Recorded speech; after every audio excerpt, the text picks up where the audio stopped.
In order to use the debt snowflakes, you should start with the following steps. The first thing to do here is to make sure you pay any extra money that you get directly toward your debt. You'll make each payment immediately, as soon as the money is available. So, if you do a side job for someone and get $20, you'll put it toward the debt. If you sell something, you put that money toward the debt, and so on.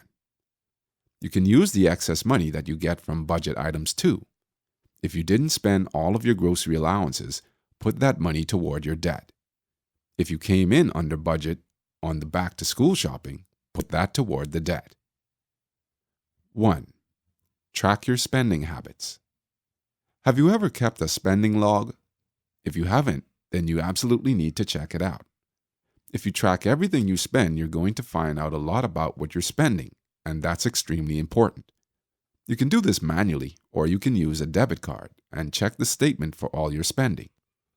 Then, take a look at where your money went over the month. Only by knowing where the money goes can you actually stop spending it poorly. 2. Know where you are weak. We all have things that we tend to spend more money on than we should. These could include your cell phone data, eating out, buying items you don't need, impulse buying, and more. Each of these things make it difficult to stick to a budget because we don't even realize we're spending the money. 3. Set up goals. Make sure that each bit of extra money that you have you're keeping track of. That's the money you want to use at the end of the month for your debt. Now, look for any way that you can to figure out money savings. These are just a few ways you can go.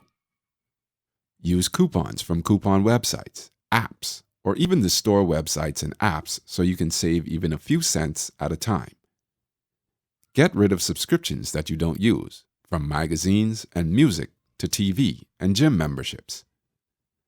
Get cash back as often as possible for any credit card purchases. Go out during happy hour or special nights rather than full-price nights, if you have to go out at all.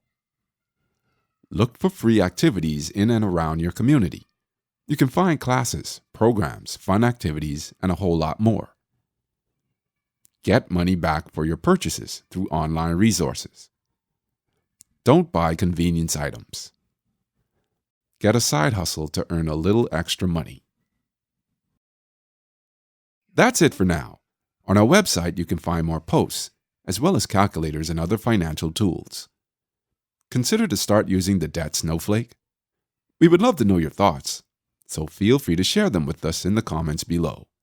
I hope you enjoyed it, and don't forget to subscribe to our channel to get the best financial videos for free.